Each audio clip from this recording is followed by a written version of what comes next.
दोस्तों, आज मैं आपको सुनाने जा रहा हूँ विंशु यादव जी की लिखी कहानी एक और यशोधरा।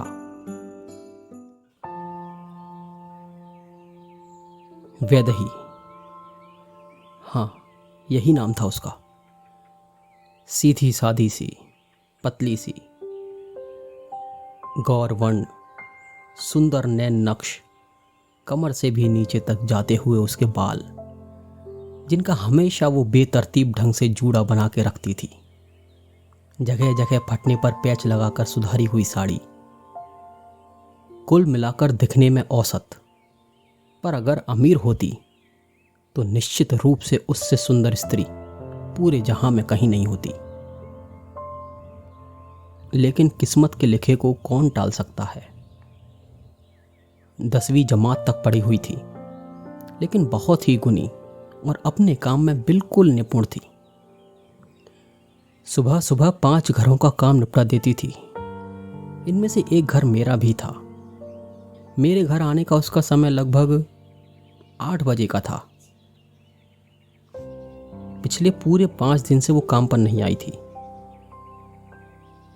वैसे वो बिना कोई नागा किए हर मौसम में समय पर पहुंच जाती थी, और अगर छुट्टी भी करती थी तो पहले बता देती थी, या फिर किसी और को छोड़ जाती थी काम के लिए। इस बार बिना किसी पूर्व सूचना के उसका ऐसे 5 दिन तक नहीं आना मुझे बहुत चिंतित कर रहा था। घर के सभी काम करके दोपहर करीब 1 बजे मैं अपार्टमेंट के पीछे बनी एक बस्ती में पूछते पूछते उसके घर तक पहुंचा। घर का दरवाजा खुला पड़ा था। मेरा मन किसी अनहोनी की आशंका से भर गया। वैदेही, वैदेही, वैदेही, अचानक पैर से कुछ टकराया। आंखों को अंधेरे में फैलाते हुए जब गौर से देखा तो पाया वैदेही थी, जो बुत बनी बैठी थी। जोर जोर से पकड़कर हिलाने पर उसकी पथराई आंखों में कुछ आश्चर्यचकित सी चमक आई।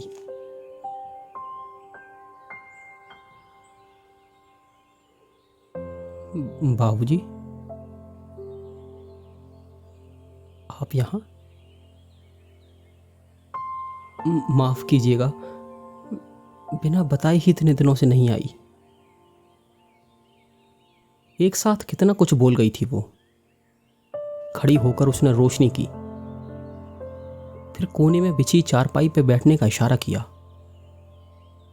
उसकी हालत देख के कुछ तो समझ आ रहा था मुझे कि ठीक नहीं है,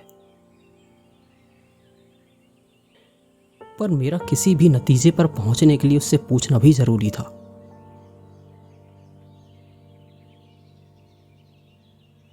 वैदेही, तुम मुझे ठीक नहीं लग रही हो। क्या हुआ? पिछले 5 दिनों से क्यों नहीं आई तुम? वैदेही, वैदेही, क्या हुआ वैदेही? मुझे बहुत चिंता हो रही थी, बस इसलिए तुम्हें देखने चला आया। मैं बिना किसी औपचारिकता से उससे पूछ बैठा।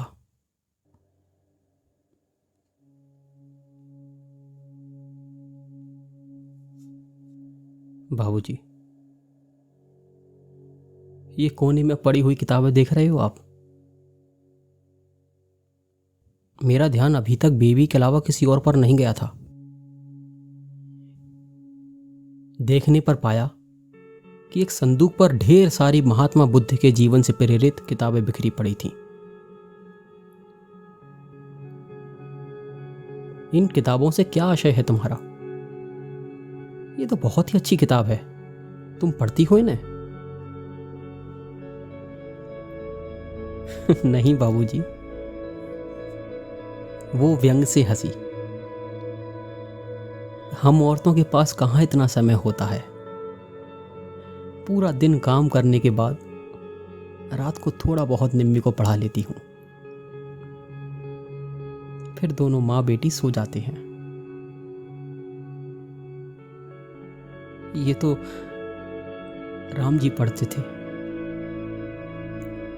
उसके पति का नाम राम कुमार था और वो उसे राम जी के नाम से बुलाती थी। उनकी इसी आदत की वजह से तो मुझे प्रेम था और अब घृणा भी। हमारी बस्ती के सभी जवान पुरुष बढ़ते शरीर के साथ 2-4 ऐप तो पाल ही लेते थे, पर राम जी तो इन सब चीजों से बहुत कोसों दूर थे। पढ़ने में होशियार थे, लेकिन पिताजी की अकाल मृत्यु की वजह से पढ़ाई 12वीं में ही छोड़नी पड़ी और एक दफ्तर में गार्ड की नौकरी कर ली। हमारे पड़ोस में ही तो रहता था वो। दिवाली की एक रात में कहता है, वैदेही क्या तू मेरी सीता बनेगी? मैं तो शर्मा के भाग गई वहां से और माँ को सब कुछ बता दिया। माँ और बाबूजी को भी इस बात से कोई ऐतराज नहीं था। हमारा विवाह बिना किसी विघ्न के संपन्न हो गया। हम दोनों बहुत खुश थे।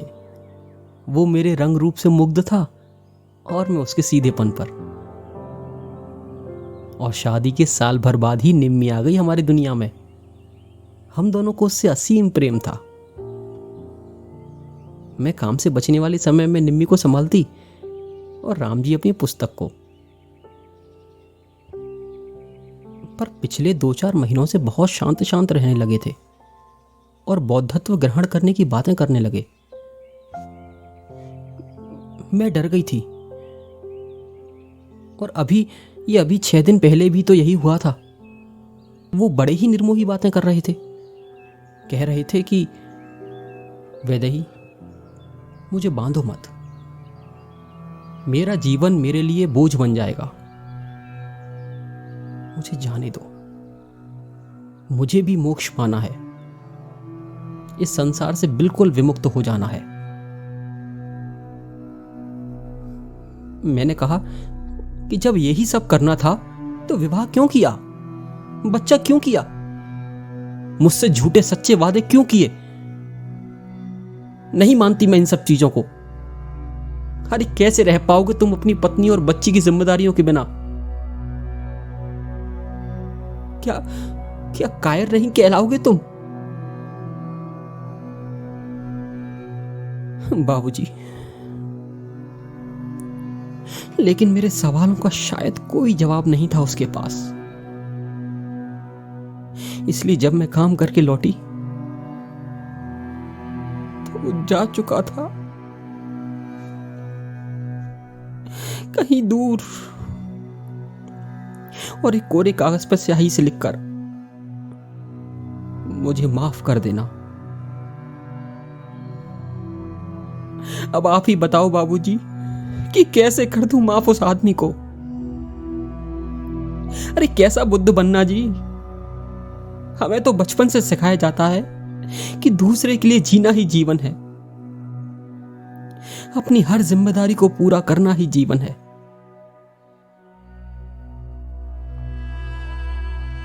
कितना खुश थे हम दोनों साथ में।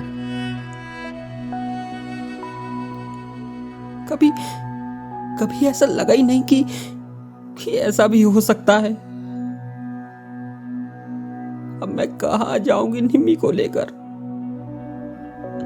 किसके सहारे, किस पर भरोसा कर सकूंगी बाबूजी? मर भी नहीं सकती ना, मां हूं।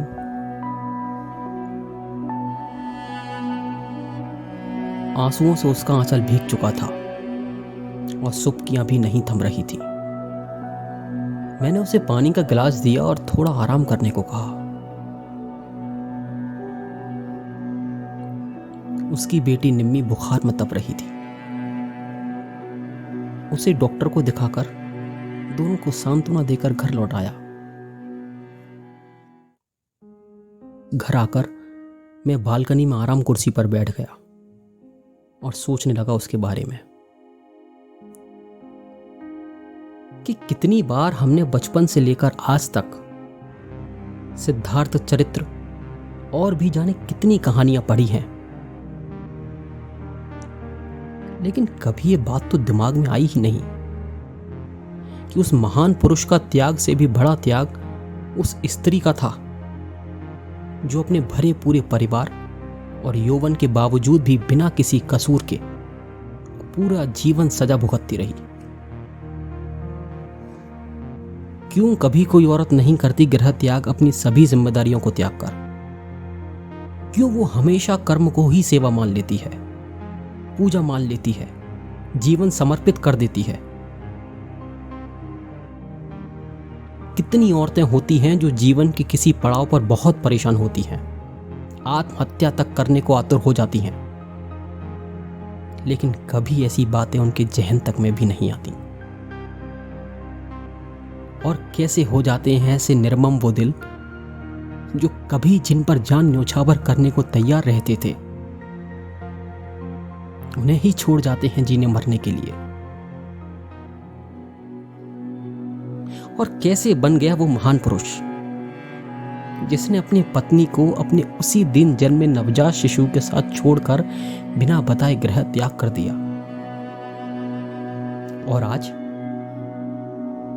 आज एक और पुरुष उनका ही अनुसरण करके फिर से छोड़ गया, किसी वैदेही को यशोधरा बनाकर।